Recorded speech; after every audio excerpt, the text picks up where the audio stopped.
This spike in population is all because of 2020.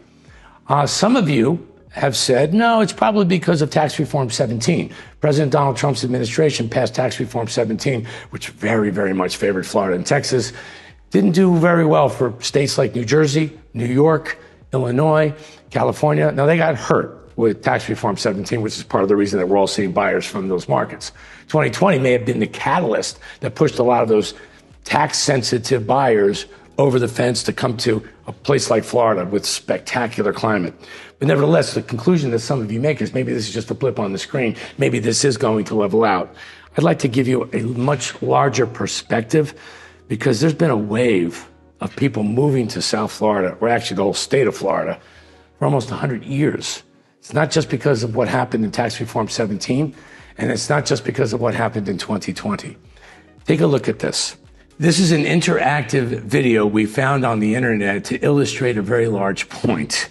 This is a population study of the United States and Florida in the last 100 years. What's listed here right now are the top 20 states in 1920, when the population in the United States was 107 million. Before I even pushed the play button, we are more than 3 times that now. The population of the United States is just over 340 million people. I think I may have said it earlier. The fastest growing country in the world today is India by population. The second fastest growing country is China. Number 3 is the United States.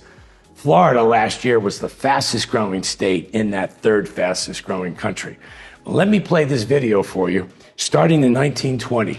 You're not going to see any evidence of Florida in the top 20 until 1950. But until we get to 1950, take a look at how the top 10 changed positions, and then watch the meteoric rise of Florida.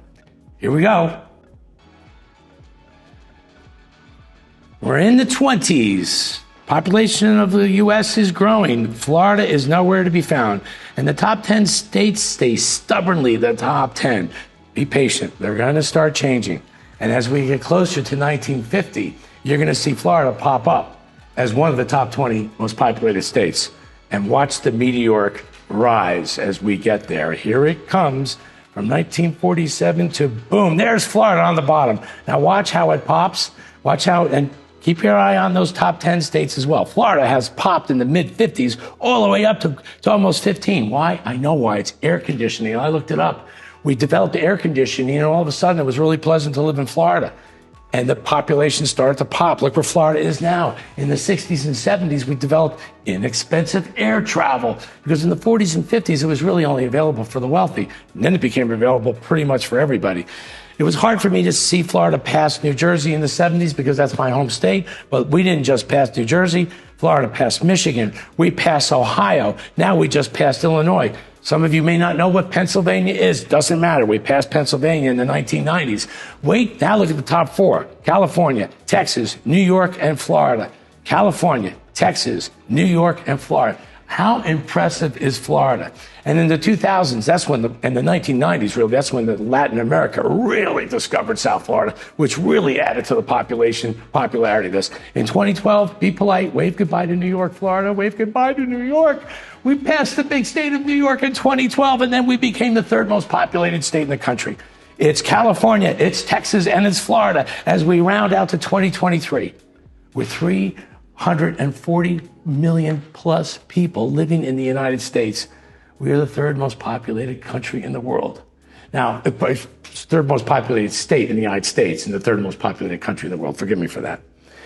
Here's what the result of all of that has been. From Bloomberg just last week, when you take the value of all the houses and all of the condos and you appraise the value of all of that real estate, last week, Florida passed New York. We are the 2nd most valuable real estate state in the United States, just behind California. And please remember, the population of California is double Florida. Florida's around 23 million.